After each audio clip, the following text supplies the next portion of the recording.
The morning sun rose over New Terra just like any other day. Children laughed and played in the streets of Harrison Colony, a small human settlement on the edge of known space. Parents prepared breakfast, teachers opened their classrooms, and life continued in its peaceful rhythm. Nobody noticed the ship hovering beyond their sensor range, watching and waiting. Rextal studied the settlement through his scanning equipment. His scales rippled with satisfaction as he counted the small humans running around below, 47 juveniles, all between the ages of 5 and 12. Perfect specimens. The Zithari trafficker had done this hundreds of times before with other species. Humans would be no different. They have no orbital defenses, his second-in-command reported. Their communication systems are primitive. We can be in and out before they even send a distress signal. Rextal clicked his mandibles in approval. The Galactic Council had accepted humans into their community only 3 years ago. They were weak, emotional creatures who cried over the smallest things.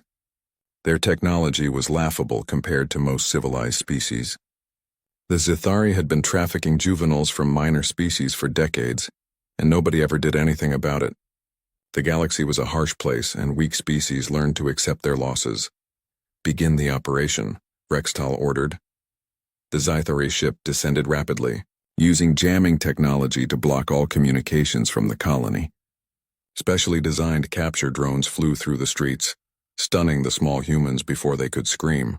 Parents ran outside at the sound of the commotion, but they too were rendered unconscious by the stunning weapons. The entire operation took less than 12 minutes. When the colonists woke up, 47 children were gone. The parents' screams could be heard across the entire settlement. 3,000 light-years away, Ambassador Chen Wei sat in the Galactic Council chambers. She was a small woman by human standards, barely 5 feet tall, with gray hair pulled back in a tight bun. Her dark eyes watched the various alien representatives debate trade regulations with patient interest. This was her job now, sitting in endless meetings and trying to make humanity's voice heard among species that had been exploring the stars for thousands of years. Her communication device buzzed urgently. Chen glanced down and saw the priority code that made her blood run cold. She excused herself quietly and stepped into a private chamber. "Ambassador Chen," the voice on the other end was Colonel Marcus Hayes from Earth Defense Command. "We have a situation. New Terra Colony. 47 children have been abducted by an unknown alien vessel. We've identified the ship as belonging to the Zithari Collective." Chen closed her eyes and took a slow breath. "Do we know where they've taken the children?" "Not yet. We're tracking their jump signature. Ambassador, the parents are demanding action. The entire colony is in chaos. The media on Earth will have this story within the hour." "Understood, Colonel. Begin tracking operations. I'll handle the diplomatic side." "And Colonel?" "Alert the defense fleets." Quietly, Chen returned to the council chamber with her expression perfectly calm. She waited patiently for a break in the current debate before requesting the floor. The arbiter, a tall being named Thelnox from the Corthan species, gestured for her to speak. "Thank you, Arbiter. I bring an urgent matter before this council. Approximately 2 hours ago, 47 human children were abducted from one of our colonies by a vessel belonging to the Zithari Collective. I formally request the council's assistance in securing their immediate return." The chamber erupted in clicking, buzzing, and various forms of alien communication. The Zithari representative, a creature named Krolvex, rose to his full height. "The human makes serious accusations," Krolvex said. His translator rendered his words in perfect galactic standard. "Does she have proof of Zithari involvement?" Chen's assistant projected the sensor data and ship identification onto the central display. "Our colony's sensors captured your ship's energy signature before you jammed our communications. We have the vessel's registration codes. This ship is registered to Vrextal of the Zithari merchant fleet." Krolvex studied the data with what might have been amusement. "Vrextal is a private merchant. If he has acquired biological specimens from an unclaimed world, that is his legal right under galactic salvage law." "New Terra is a claimed world," Chen said quietly. "It is a registered human colony. Registered for only 3 years. Another alien representative interjected. "This one was from the Pelthian Concordat, a species known for its strict adherence to bureaucratic procedure. Under galactic law, a colony must be established for minimum of 5 years before full territorial rights are recognized." Chen felt something cold settle in her stomach. You're telling me that because our colony is only 3 years old, our children can be legally kidnapped? Salvaged, Krolvex corrected. Not kidnapped. There is a difference in galactic law. The Arbiter raised one of his many appendages. The human raises a valid concern. However, the law is clear. The Zithari representative is technically correct. The colony's territorial claim is not yet fully recognized. Chen looked around the chamber. Some aliens looked uncomfortable. Others seemed indifferent. A few appeared almost amused by humanity's distress. She had spent 3 years in this chamber, learning their laws, understanding their customs, trying to make humanity fit into this galactic community. And now she understood the truth. They saw humans as weak, as victims to be tolerated but not protected. I see, Chen said softly. Then I make a formal request to Zithari Representative Krolvex. Please return the children. We will discuss compensation for any inconvenience. Krolvex's scales rippled in what the translator interpreted as laughter. The human may submit a formal petition through proper channels. The Zithari Collective will review it according to our standard procedures. This typically takes 6 to 8 galactic standard months. 6 to 8 months, Chen repeated. She nodded slowly. And in that time, what will happen to the children? That is not the Council's concern, the Pelthian representative said. What private merchants do with their salvaged goods is their own business. Chen stood very still. When she spoke again, her voice was so quiet that the translation systems had to amplify it for the chamber to hear. I want to make sure I understand the Council's position. You will not help us recover our children. You consider them salvaged goods, and you expect us to wait 6 to 8 months while you process paperwork. That is the law, the Arbiter confirmed. Surely the humans understand that law must be applied equally to all species. Chen looked at each representative in turn. Then she smiled, and something about that smile made several of the aliens shift uncomfortably in their seats. Thank you for clarifying the situation, Arbiter. I will communicate the Council's position to my government immediately. She turned and walked out of the chamber with careful, measured steps. The moment she was in the privacy of the human embassy, she activated her secure communication line. Colonel Hayes, this is Ambassador Chen. The Council will not help us. Contact Earth immediately. Tell them to activate Protocol Guardian. All fleets, all ships, everything we have. And Colonel? Tell them we have 72 hours to find those children. After that, we stop asking nicely. Understood, Ambassador. What about the Council? Chen's smile was cold. Let them watch. Let them all watch what happens when you touch a human's child. We're going to teach this galaxy a lesson they'll never forget. Across human space, warships began to move. The galaxy was about to discover that humanity's greatest weakness was also their most terrifying strength.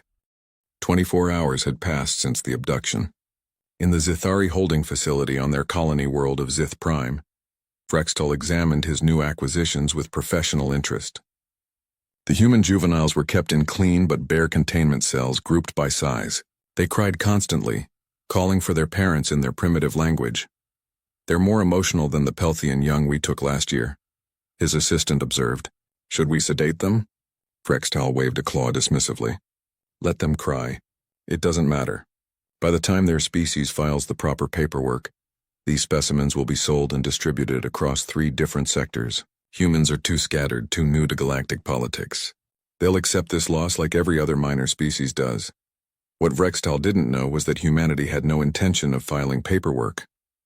On Earth, Fleet Admiral James Richardson stood in the operations center deep beneath Geneva. Around him, holographic displays showed the position of every human military vessel in known space. There weren't many compared to the major galactic powers. Humanity had focused on exploration and peaceful expansion, not military might, or at least that's what the galaxy believed. Status report, Richardson commanded. Captain Sarah Okonkwo stepped forward. She was tall, dark-skinned, with eyes that hadn't slept in over a day. Admiral, we've located the Zithari ship.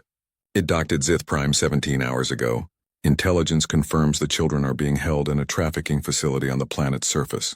We have satellite imagery and internal blueprints stolen from Zithari databases. How did we get internal blueprints in less than a day? Asked General Viktor Petrov, the head of Earth Intelligence. We've had them for 2 years, sir, Petrov's assistant replied. We've been mapping every major trafficking operation in this sector since we joined the Galactic Council. We knew this might happen eventually. The room went quiet. Richardson nodded slowly. Continue. Okonkwo pulled up a star map. Red dots appeared across 14 different Zithari worlds. These are confirmed trafficking facilities. We estimate over 3,000 juveniles from various species are currently being held across these locations. The Zithari have been operating this network for at least 40 years. And the Council knows about this? Someone asked. The Council knows, Petrov confirmed. They don't care. It's technically legal under their salvage laws. Minor species without full territorial rights are considered fair game. Richardson's jaw tightened. Recommendations? We have 72 hours before Ambassador Chen's deadline expires, Okonkwo said. I recommend we use that time to position our forces. Strike teams can reach all 14 facilities simultaneously. We extract our children, gather evidence of the other species being held, and present it to the Council as a fait accompli. They'll call it an act of war, another officer warned. Let them, Richardson said quietly. We'll call it a rescue operation. Captain Okonkwo, you'll lead the primary team to Zith Prime. I want those children home safely, but I want more than that. I want every piece of evidence we can gather, every record, every transaction, every species these monsters have victimized. When we're done, the galaxy will know exactly what the Zithari have been doing. Rules of engagement, sir? Minimize casualties but protect our people first. If the Zithari resist, you are authorized to use necessary force. But Captain, be precise. No collateral damage, no civilian casualties. We're not monsters. We're parents getting our children back. Across human space, ships began to move, but they moved quietly, using civilian traffic patterns to mask their deployment. Merchant vessels that just happened to be carrying special forces teams, science ships that suddenly altered course, transport vessels loaded with Marines instead of cargo. The galaxy's intelligence networks noticed the unusual activity, but they couldn't decode the encrypted human communications. The Zithari dismissed it entirely. In the Galactic Council chambers, other species watched with interest. Ambassador Chen had returned to her duties as if nothing was wrong. She attended meetings, voted on proposals, and participated in debates with her usual calm professionalism. But those who looked closely could see something different in her eyes, something cold and patient. The Pelthian representative approached her during a break. Ambassador Chen, I wanted to express my personal sympathy for your situation. The law is sometimes harsh. Chen smiled politely. Thank you, Ambassador Telvor. The law is indeed very clear. Your government will submit the proper petition, yes? My government is handling the situation appropriately. Telvor's sensory organs twitched. That is good. It is important to follow proper procedures. The Zithari collective is quite powerful. It would be unwise for a young species like humanity to create conflict. Oh, we have no desire for conflict, Chen assured him. We simply want our children back. I'm sure any species would understand that desire. Of course. But surely you understand the practical realities. The children are already gone. It is tragic, but these things happen in the galaxy. Better to accept and move forward than to fight battles you cannot win. Chen's smile never wavered. Ambassador Telvor, may I ask you a question? Do the Pelthians value their young? Telvor seemed taken aback. Naturally. All species value their offspring. Then tell me, if someone took Pelthian children, how would your people respond? We would follow proper legal channels, of course. We are a civilized species. I see, Chen said softly. Thank you for your perspective. She walked away, leaving Telvor with an uncomfortable feeling he couldn't quite name. Something about the human's tone suggested she hadn't been asking a hypothetical question. On Zith Prime, young Emma Martinez huddled with her younger brother Carlos in their containment cell. Emma was 11 years old, and she had been trying to keep the other children calm for over a day now. But it was hard when she was so scared herself. Emma, when are Mom and Dad coming? Carlos asked for the 100th time. He was only 6, and he didn't understand what was happening. Soon, Emma promised, though she wasn't sure she believed it. Mom and Dad will find us. And the soldiers will come. Remember what Dad always said? Nobody messes with Earth's kids. An older boy named Jackson, who was 12, laughed bitterly from across the cell. Your dad was just saying that to make you feel safe. We're too far from Earth. Nobody's coming. Emma glared at him. You don't know that. My dad was a Marine. He said humans always protect their kids, always. That was before we met aliens, Jackson said. We're nobody out here. Emma wanted to argue, but she was too tired. Instead, she held Carlos close and tried to believe her own words. Somewhere, somehow, someone was coming for them. They had to be. She didn't know that 300,000 kilometers above her head, Captain Sarah Okonkwo's ship had just entered orbit. 72 hours were almost up and humanity was done asking nicely. Vrextal received the first warning when his long-range sensors detected unusual ship movements near Scifi space. Ships were approaching from multiple vectors, but they weren't broadcasting standard identification codes. He contacted Scifi Defense Forces to report the anomaly. "We see them," the defense coordinator replied. "Approximately 40 vessels of unknown origin. They're not responding to hails. Are they hostile?" There was a pause. "We don't know. They're just sitting there, waiting." Vrextal felt a strange sensation, something that might have been nervousness. He had never felt nervous about human before. They were weak. Everyone knew it.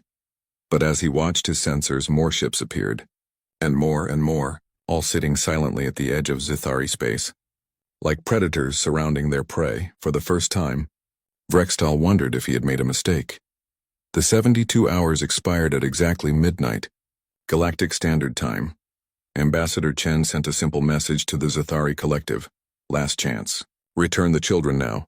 The Scifi representative didn't even bother to respond. That was their second mistake. Admiral Richardson gave the order from Earth. "Execute Operation Guardian. Bring our children home." The human ships dropped out of faster-than-light travel simultaneously across 14 Scifi worlds. It was a coordination feat that impressed even the most experienced military analyst in the galaxy. One moment Scifi space was quiet. The next, human warships appeared in orbit around their key facilities like ghosts materializing from darkness. On Zith Prime, Vrextal stared at his screens in disbelief. 12 human vessels surrounded his world, and they weren't commercial ships. These were military craft, bristling with weapons he hadn't known humans possessed. Before he could process what was happening, his communication system activated with an override code that bypassed all his security. "Attention Scifi Facility Omega-7, a female voice said in perfect galactic standard. "This is Captain Sarah Okonkwo of Earth Defense Forces. You are holding 47 human children. You will release them immediately and surrender all personnel involved in their abduction. You have 5 minutes to comply." Vrextal's scales rippled with anger. "This is an act of war. You cannot simply invade sovereign Scifi space and make demands. The Galactic Council will—" 4 minutes, 30 seconds, Captain Okonkwo interrupted. "I suggest you use that time wisely." Vrextal switched to his military channel.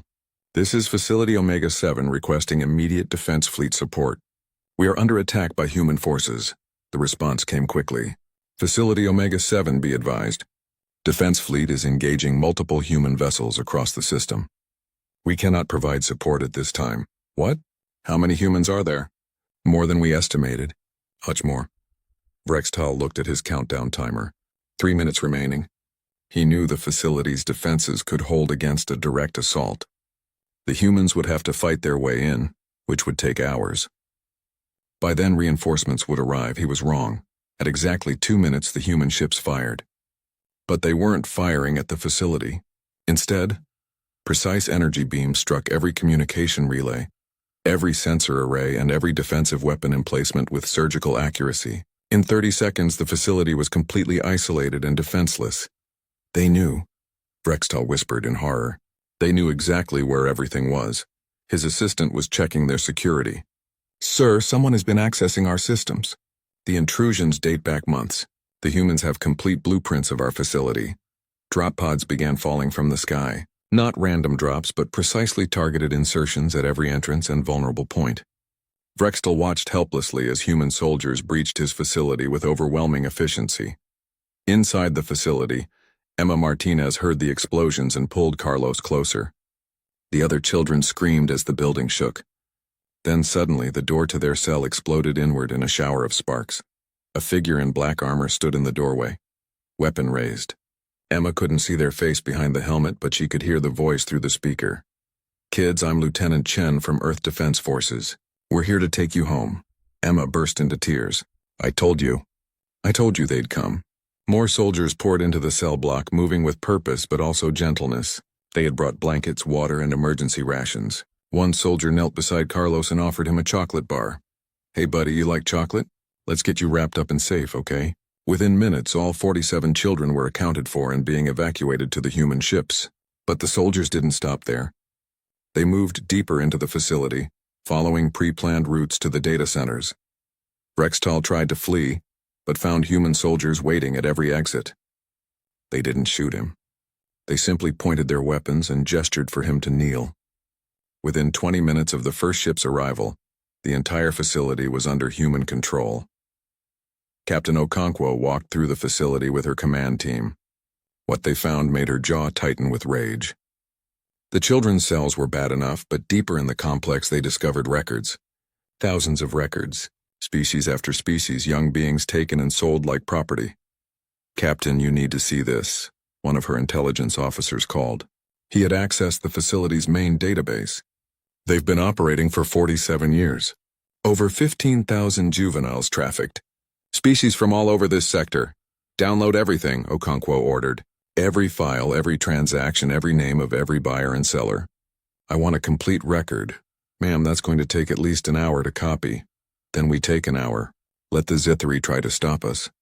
Outside, the Zithari defense fleet was learning a painful lesson about human military capability. The ships that had seemed weak and primitive in the intelligence reports were nothing like the vessels they now faced. Human ships moved with unexpected speed.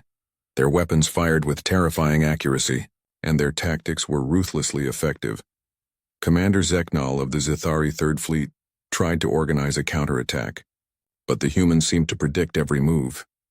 His ships were outmaneuvered, outgunned, and worst of all, outdated. Human technology was at least 20 years more advanced than the Zithari had believed possible. "How?" Zeknal demanded of his intelligence officer. "How did we miss this?" "Sir, I believe the humans have been hiding their true capabilities since joining the Council. These ships, these weapons, they've had them all along, it was true. Humanity had watched the galaxy carefully for 3 years. They had seen the wars, the trafficking, the casual cruelty that civilized species inflicted on those weaker than themselves. And they had prepared. While other species saw humans as weak and emotional, humans had been quietly building, planning, and waiting for the day when someone would test them. That day had come. Across Zithari space, the same scene repeated at 13 other facilities. Human forces struck with identical precision. Not a single child was left behind. Not a single data file was missed. The Zithari tried to resist at some locations, but human soldiers operated with a level of protective fury that no Zithari had ever encountered. At Facility Sigma 3, a Zithari guard made the mistake of pointing his weapon at a cell full of human children. The human soldier who shot the weapon out of his hand moved so fast the guard didn't see it coming. Then the soldier leaned in close and spoke in perfectly translated Zithari. "Those are children. You don't even look at them wrong. Understand?" The guard understood. Back on Zith Prime, Captain Okonkwo received reports from all strike teams. "Ma'am, all human children recovered. 0 casualties. We've also found 317 juveniles from other species being held across all facilities." Okonkwo nodded. "What about the evidence?" "Everything downloaded. Financial records, client lists, communication logs. We have enough evidence to prove the Zithari trafficking network has been operating across 7 sectors for nearly 5 decades. Good. Prepare for extraction, and bring every alien child we found. We're taking them all." "Ma'am, we don't have authority to—" "I don't care about authority, Lieutenant. No child gets left behind. Not ours, not anyone's. We'll sort out the diplomatic mess later. Right now, we're getting every single juvenile out of these hellholes." On board the flagship, medics checked each child carefully. The human children were dehydrated and traumatized, but physically unharmed. Emma Martinez sat wrapped in a thermal blanket, holding Carlos while a medic scanned them both. "You were very brave," the medic told her. "You kept the other kids calm. That helped a lot." "Are we really going home?" Emma asked. "Yes, we're taking you home right now." "What about the aliens?" Emma pointed to the other children being treated.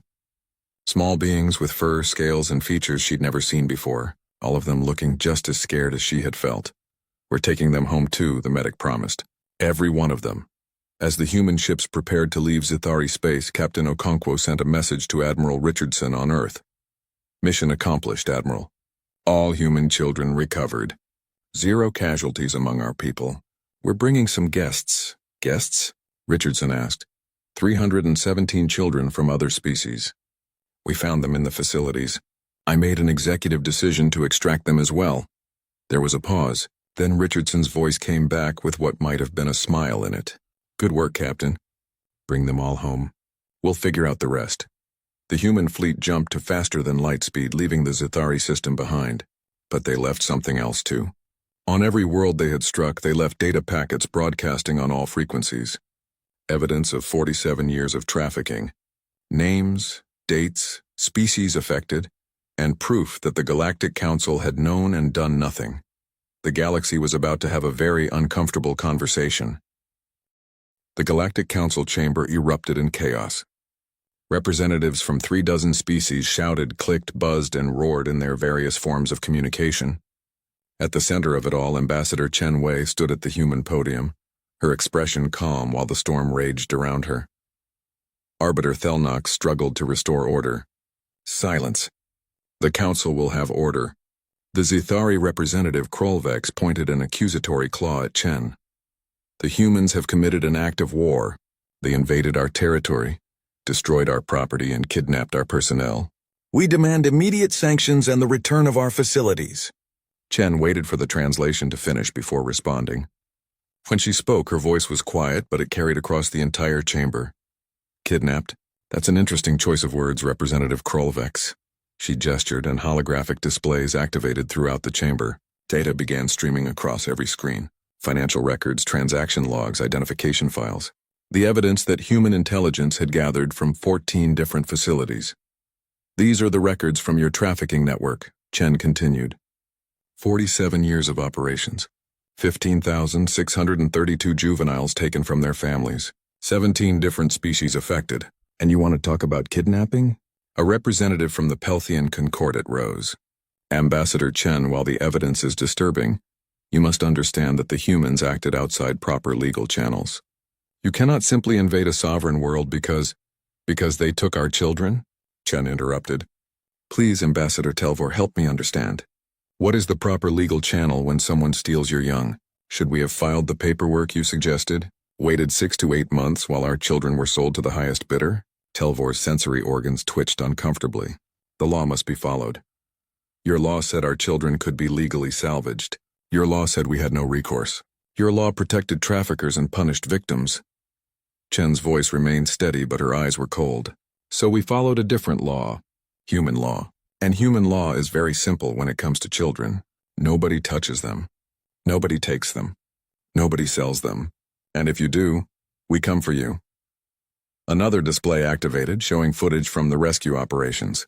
The Council watched in silence as human soldiers moved through the facilities with precision and purpose.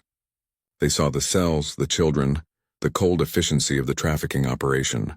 They also saw how carefully the humans had operated, how they had avoided unnecessary casualties, how they had protected not just human children, but all the juveniles they found. A new voice spoke up. It was Ambassador Thrennick from the Valtorian Union, a species known for their large family groups. Ambassador Chen, we understand your anger, but you must see that your actions have created a significant diplomatic crisis. The Zithari are demanding justice. What do you expect this council to do? Chen smiled, and it wasn't a friendly expression. Justice? Yes, let's talk about justice. Do you see these files? They show that children from the Valtorian Union have been trafficked by the Zithari. 47 Valtorian juveniles over the past decade. Thrennick froze. What? We found them in the records. Not all of them are still alive, but we have 3 Valtorian children currently in our care. We're arranging to return them to their families. Chen turned to face the entire council. In fact, we found children from 12 different species represented in this chamber. Species who are sitting here right now, debating whether to punish us for rescuing victims of a crime you all allowed to happen. The chamber fell silent. Chen pulled up more data, highlighting specific cases. The Korthan hierarchy lost 23 juveniles. The Pelthian Concordat lost 68. The Vrexian Empire lost 94. Would any of you like to explain to your people why you knew about this and did nothing? Krolvex's scales shifted colors. These are lies. Propaganda created by the humans to justify their aggression. Then let's verify, Chen suggested. We have the children in our custody. We have DNA records. We can match them to their families. Shall we start with the Valtorians? Ambassador Thrennick, would you like to contact the families of the juveniles listed here and confirm they've been missing? Thrennick looked at the list of names Chen had provided. His face went pale. These are real cases. Missing children from the past 8 years. We thought they were lost to accidents or natural causes. They weren't lost, Chen said quietly. They were taken. Just like ours. The difference is we came for them. A representative from the Zerolian collective stood. Her species was one of the oldest and most respected in the galaxy. Ambassador Chen, what you have revealed is deeply troubling. But your military action still violated galactic law. We cannot simply ignore that precedent. Chen nodded. You're right, Ambassador Skelvara. We did violate your law. And we would do it again. Every single time. Because there's something you need to understand about humans. We value law, we value order, we value civilization. But we value our children more. Much more. She paused, looking at each representative in turn. You see, we're a young species. We're emotional and primitive by your standards. We cry, we rage, we feel things deeply. And maybe that makes us weak in your eyes. But it also makes us something else. It makes us very, very dangerous when our children are threatened. Is that a threat? Krolvex demanded. No, Chen replied. It's a promise. To every species in this chamber, to every being in this galaxy, if you trade fairly with us, we'll be good neighbors. If you share knowledge with us, we'll share ours. If you seek peace with us, you'll find peace. But if you touch our children, we will come for you. We will find you, and we will not stop until every child is home safely. The Arbiter raised his appendages for silence. Ambassador Chen, the Council must deliberate on this matter. The Zithari have filed formal complaints of military aggression. We cannot simply... Chen interrupted with a gesture that brought up yet another display. This one showed communications between the Zithari government and their trafficking operations. Orders, approvals, official government seals. These documents prove the Zithari government knew about the trafficking and actively supported it. They provided security, legal cover, and infrastructure. This wasn't the action of a few rogue merchants. It was state-sponsored crime. Krolvex stood abruptly. Those documents are classified. How did we get them? Chen smiled. We have excellent intelligence services. We've been watching the galaxy very carefully since we joined. We saw the wars, the trafficking, the casual cruelty, and we prepared. She turned back to the Council. For 3 years you've seen us as weak. As primitive. As a species too emotional and disorganized to be a real power. You were wrong. We are organized. We are capable, and we are absolutely willing to break your laws when those laws protect monsters and punish victims. Admiral Skelvara stood again. What do you want, Ambassador Chen? You have your children back. You have exposed the Zithari network. What more do you seek? Change, Chen said simply. We want laws that protect children of all species. We want trafficking recognized as a galactic crime, not a legal gray area. We want species to be able to defend their young without waiting for bureaucratic approval. And we want consequences for those who prey on the vulnerable. These are significant changes to galactic law, the Arbiter observed. Yes, they are, but they're necessary changes. Unless you want us to continue enforcing our own justice when the Council fails to provide it. A new representative spoke. This was Koltar from the Makthan Assembly, a military species that humanity had never dealt with before. The humans speak of enforcement. Do you truly believe your species has the military capability to back up these threats? Chen looked at him steadily. We just executed coordinated military operations across 14 worlds simultaneously. We disabled defenses, extracted our objectives, and departed before you even knew what was happening. And we did it without causing unnecessary casualties. Does that answer your question? Koltar made a sound that might have been approval. It does. The Makthan Assembly recognizes strength when we see it. We will support the human proposal. More voices joined in. Species whose children had been found in the Zithari facilities spoke in favor of Chen's proposals. Others, uncomfortable with humanity's display of military power, argued for maintaining the existing legal structure. The debate raged for hours. Finally, the Arbiter called for order. The Council will vote on the human proposals. But first, we must address the question of the Zithari complaint. They demand sanctions against humanity for the military action. Chen stood again. Before you vote, I want you to see something. A final hologram appeared. It showed Emma Martinez, the 11-year-old girl who had kept hope alive in the cells.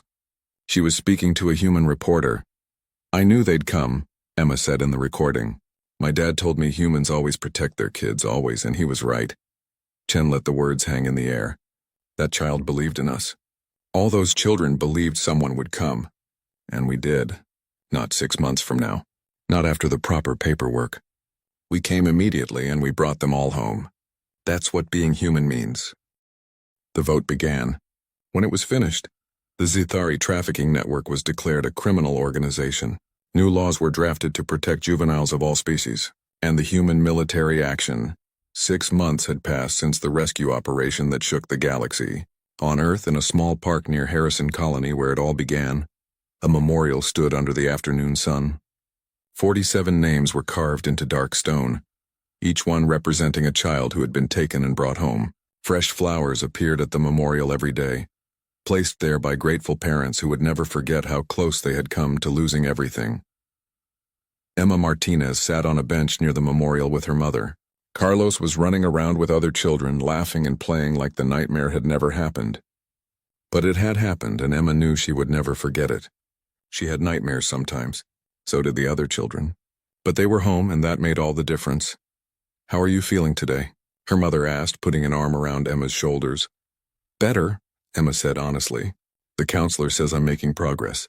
And it helps that we're all together, you know? All of us who went through it. We understand each other.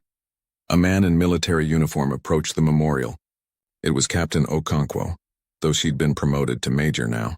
She placed her own flowers at the base of the stone and then noticed Emma watching. Mind if I join you? Okonkwo asked.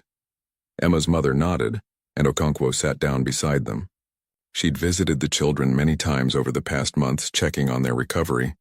Emma had come to appreciate these quiet moments with the woman who had led the rescue. I wanted you to know something, Okonkwo said to Emma. Remember how you told your brother that someone would come? That humans always protect their kids? Emma nodded. You were right. And do you know why you were right? Because of people like your father, and like you. Because even when you were scared, you kept hope alive. You protected the other children. You didn't give up. That's what being human means. Emma thought about this. Major Okonkwo, are the other children okay? The ones from other planets? They are. We returned all of them to their families. Some of them had been missing for years. The reunions were... Okonkwo paused, her voice thick with emotion. They were beautiful. What Okonkwo didn't mention was the diplomatic whirlwind that had followed. The Galactic Council had spent months implementing what was now called the Chen Protocols, a comprehensive set of laws protecting juveniles of all species. Trafficking was now recognized as a universal crime, regardless of territorial claims or salvage laws, and humanity had been appointed to lead the enforcement task force. In the Galactic Council chambers, Ambassador Chen sat in her usual seat, but the atmosphere had changed dramatically. Where before she had been viewed as a representative of a minor species, now she was treated with careful respect. Some species offered genuine friendship, others maintained cautious distance. A few, like the Zithari, harbored bitter resentment. The Zithari collective had fractured after the exposure of their trafficking network. Internal conflicts and economic sanctions had weakened them significantly. Their government had changed 3 times in 6 months, each new leadership promising reform and accountability. But the damage to their reputation was permanent. Ambassador Threnik of the Valtorian Union approached Chen during a break in the session. Ambassador Chen, I wanted to thank you again. My nephew was among the children you recovered. We had mourned him for 2 years, believing he died in a transport accident. Chen smiled warmly. I'm glad he's home safely. How is he adjusting? It's difficult. He has nightmares. But he's surrounded by family, and we're giving him all the support he needs. Threnik hesitated. I wanted to apologize as well. When you first brought this matter to the council, I sided with procedure over compassion. I will never make that mistake again. We all learned something from this, Chen said gently. Sometimes the law needs to be challenged when it protects the wrong people. On the human flagship that now permanently orbited Earth, Admiral Richardson reviewed reports from the Child Protection Task Force. It was an ambitious project, but humanity had committed to it fully. Human ships now patrolled sectors where trafficking had been reported. Working with willing alien species, they had shut down 17 additional trafficking operations in the past 6 months. Captain Sarah Okonkwo entered his office with the latest report. "Admiral, we've received a request from the Korthan hierarchy. They want our help investigating suspected trafficking in their outer colonies." Richardson nodded. "Assign a task force. Make sure they understand we're there to assist, not to take over. This has to be a cooperative effort." "Understood, sir." Okonkwo paused. "Admiral, have you seen the intelligence reports about the Zithari?" "I have. They're making threats about retaliation. Do you think they're serious?" "I think they're desperate," Okonkwo said. "Their economy is collapsing, their government is unstable, and they've lost all credibility in the galaxy. But desperate people do dangerous things like keep monitoring them. If they make a move against any of our assets or our people, we respond immediately." What Richardson didn't know was that the Zithari had already made their move. A small faction within their fractured government had decided that humanity needed to pay for their humiliation. They had hired mercenaries from 3 different species and were planning an attack on a human colony. But human intelligence, which had proven remarkably effective, was already aware of the plot. On a distant space station, a meeting was taking place between unlikely allies. Representative Koltar from the Makthan Assembly was speaking with several other military species. The topic was humanity. "They have changed the galaxy in 6 months," Koltar observed. "Species that we thought weak now look to them for protection. The old power structures are shifting." A Vrexian commander nodded. "Some say humans are too emotional, too protective, that their feelings make them vulnerable." "Those people are fools," Koltar said bluntly. "I have studied human history. They are emotional, yes, but that emotion is not weakness. It is fuel. When they love deeply. When they protect fiercely, and when they fight with a passion that cold logic cannot match." "Should we fear them?" another species asked. "No, we should respect them. And if we are wise, we should learn from them."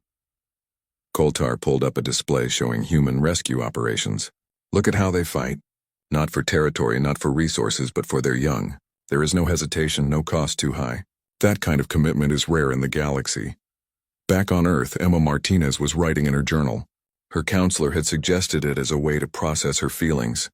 She wrote about the fear, the hope, and the moment when human soldiers had burst through the door. But she also wrote about something else. "I used to think aliens would be exciting and wonderful, and maybe some of them are.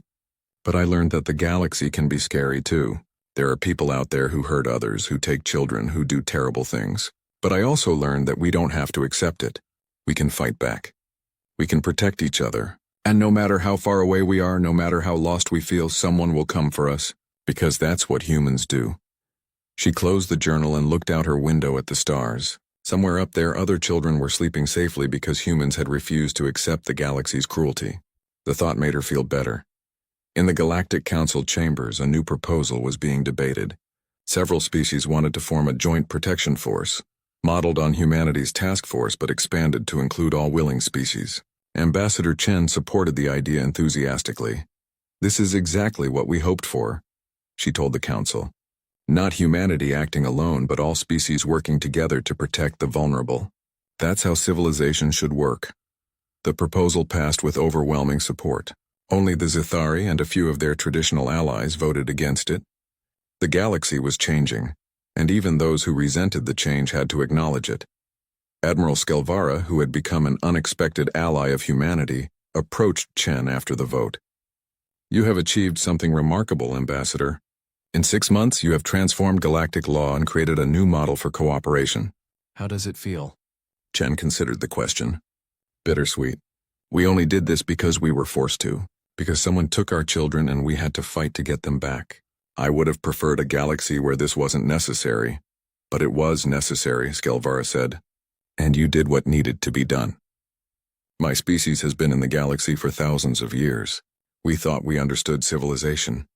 But humans have taught us that civilization without compassion is just organized cruelty." As the months continued, humanity's reputation in the galaxy solidified. They were known as fierce protectors, capable warriors, and surprisingly skilled diplomats. But more than anything, they were known as the species that would never ever abandon their children. Some species tried to test this new dynamic. A few trafficking operations attempted to resume their activities, thinking humanity couldn't be everywhere at once. They were wrong. Human intelligence networks had spread throughout the galaxy, and the Child Protection Task Force responded with speed and precision to every threat. The message was clear. The galaxy had changed. The days when the strong could prey on